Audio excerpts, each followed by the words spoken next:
Sometimes it's helpful to understand how it works, and we've talked a lot about that. We've talked about the laws of physics, and that's not hard to understand. When something gains momentum, it's logical that it continues to move in the same direction of the momentum that it already has. And so it's about identifying that you don't like the feeling of that momentum, and then looking around if you can and finding something that you do like the feeling of. And then rather than trying to snuff out the darkness or snuff out the trauma, you get something else going that dominates in your experience. It really is about understanding that there are two ends to the stick. And this is the thing that we love so much about the experience or the subject or the experience or the subject of trauma. When it's really, really, really, really, really, really big, bad, and awful and unwanted. Start again. A woman said to us on the Abraham Now broadcast a few weeks ago, Abraham, sometimes there is such grief in the room that it's like it's the only thing in the room. Sometimes trauma feels like it's the only thing that's in the room. And we said, that might be all you're realizing, but it's not the only thing in the room, because in this universe, when you really know what you don't want, you really know what you do want, and that's in the room too. Now, we don't disagree. It's hard not to look at the trauma because it's got the momentum going and it is calling you. But the knowledge that the other end of that stick is now, friends, that's the thing we so want you to hear. In the willingness to explore and discover the drastically unwanted, you create wanted big time like never before. That's in the room, and that's what you got to now figure out how to tune yourself to. Understanding the physics of the world in which you live and of the universe, that you don't carry it with you, you renew it with the next thought and the next thought. So something happens and you think about it, and then you remember it, and then you tell someone, and then they talk about it. And then, because you're still focused upon it, you find books about it, and then you realize there's other people that have thought about it. You see, it's the law of attraction. No matter what happened and no matter how wonderful or awful it was, if you don't revisit it and reconstitute the feeling within you, which is your point of attraction, which you then step into the field of attraction with that vibrational offering, it will cease to be, because you are the promoter of it, the promulgator of it, the creator of it, the continuator of it.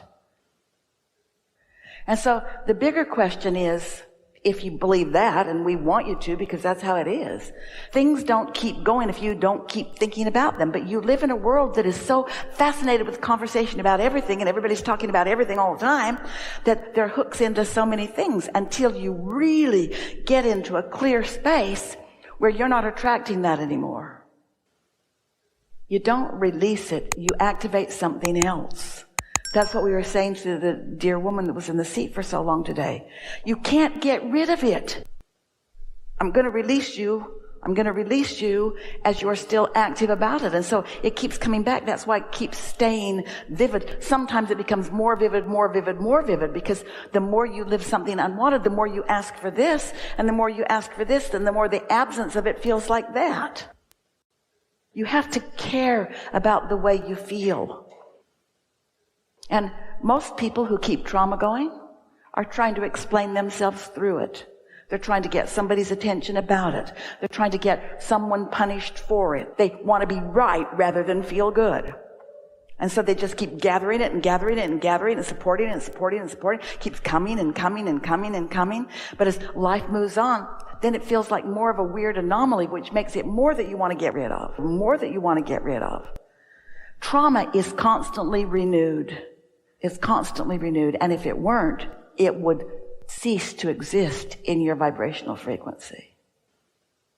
It would cease to exist, and it would cease to replicate itself in other ways. What we're getting at here is without an active point of attraction about it. So the bigger question is, how can I not think about what I'm thinking about? How can I not think about what I think about? I'm going to stop smoking. I'm not going to think about that anymore. Well, now you're thinking about that thing that you're not thinking about, and now you're thinking about it because more about it has come to you. This is the way the law of attraction is. It's like the law of gravity. It doesn't stop doing its gravity thing.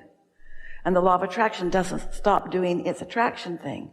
So you have to see yourself new in every moment, presenting yourself anew in this segment to the law of attraction. How are you presenting yourself? As a victim of trauma or as an appreciator of that? Esther watched a television program. It was so interesting, and she enjoyed it. It was a binge watcher kind of thing. She watched it for 6 hours in one day and finished it all. Hardly got out of her chair. It was interesting. It was fascinating. It was pretty people. It was interesting things. And it had trauma in it. It was about a person who looks for and finds missing people and things. And he was so cute. He reminds her of a friend. And so nice in the way that he spoke with people, and not letting them, this is the character, not letting them put him down even though they were trying to stop him. He just kind of relaxed and kept going for what he wanted. And so there were many things about it that Esther really was enjoying. Not the chopping up of bodies and putting them in barrels and things like that. Not the danger stuff, but enough that it felt better than the boredom that she was experiencing before at first. And then, like our friend that just can't stop thinking about it, she sort of got hooked on it. Stay with us. Now, none of that is anything like Esther's life. And none of that is like anybody that she knows. She's never been up close to any of that, ever, ever, ever. The next day, her daughter called and said, if you try to reach me, I'm not answering my phone because I've been called for jury duty. And Esther said, okay. And then Esther forgot. And so she called her, and her daughter was at lunch, really enjoying the gardens around the place and how beautiful it was. She said, I'm playing tourist on the lunch break. And then in the middle of the conversation, she heard her daughter say, what? I'm sorry. And then she heard a voice say something. And then she heard her daughter say, well, yeah, I can help you. And then she wasn't on the phone anymore. And Esther thought, she's been abducted. I need to call that guy. Now, she didn't really think that, but it was the first time that Esther's even been close to a feeling like that. Well, why do you think that happened to Esther? She watched hours of that on television. She let the television move her to that feeling. She found herself hiding under the blanket sometimes and not watching, and even muted it a few times. We know, you'd think she would be more enlightened. We know that. But what we're saying is that Esther activated something. Esther has not ever experienced trauma, but they did a good enough job of presenting enough of it, and she left herself focused upon it for a long enough period without putting anything else in the mix that seemed like the logical thing that had happened to her daughter.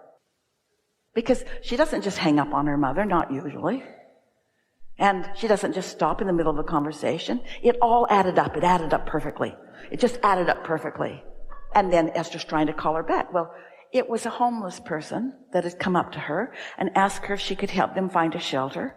She said yes. She got on the phone, tried to find out where the nearest one was. So she was trying to do some research on her phone, and every time her mother would call, she would just dismiss the call because the calls were getting in the way of what she was trying to do. Well, you know what that looked like to Esther. We're just saying to you that you cannot go very far down the road of focusing on what you keep it going. Well, that was really a good experience for Esther because she knew exactly. She could connect those dots exactly. Talk about blue glass feathers and butterflies. Trauma, chopped up bodies, and kidnapping. Oh my. You're powerful with your thoughts. You're powerful with your words. But you know what's powerful? How you feel. How you feel is powerful. So you watch stuff that is upsetting to you and you are upset. That equals your point of attraction. And it doesn't matter why, that equals your point of attraction. With you, and you do that, pretty soon it's not as much with you because you're doing that, and then it's a little with you, but it's not so much with you. The chemistry of your emotions just becomes more about that than about that. The process that we teach for this is look for easy existing matches.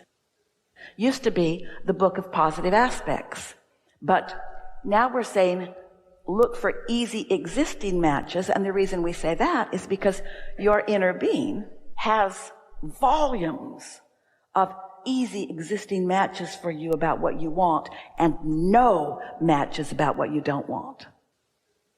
And so as you're looking for easy existing matches, that means you're looking to feel good. And when you look to feel good, you find your inner being.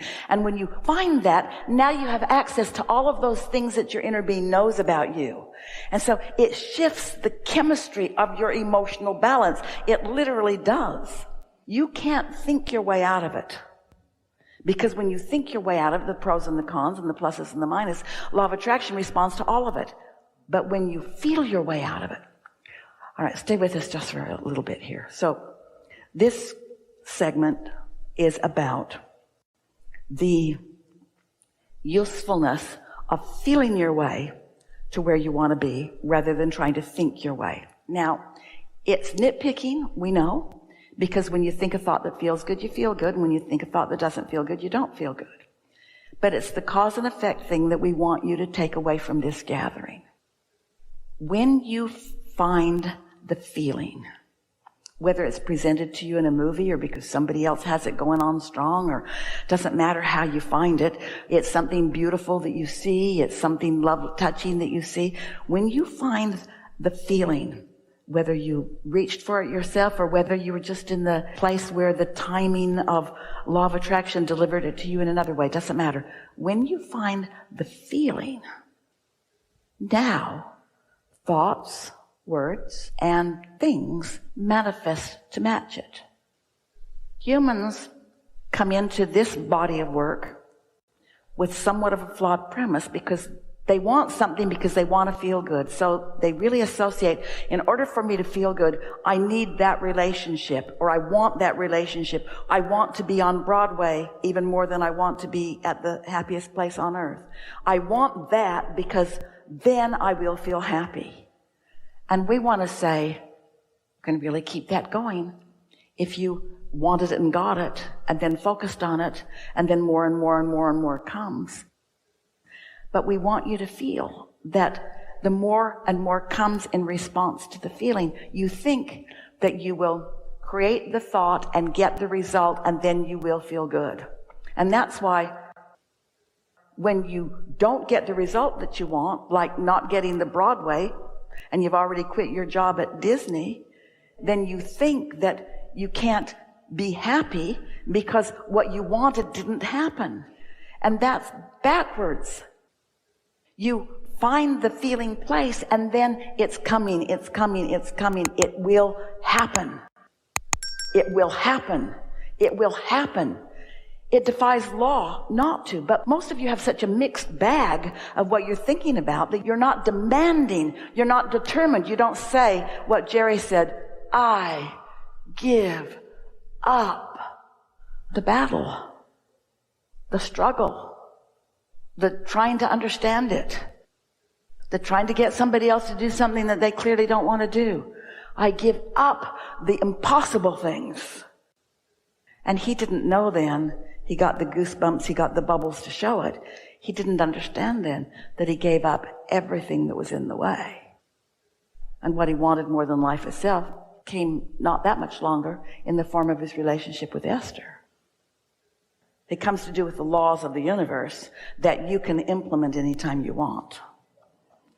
But you gotta care about how you feel. You gotta want to feel like your inner being feels.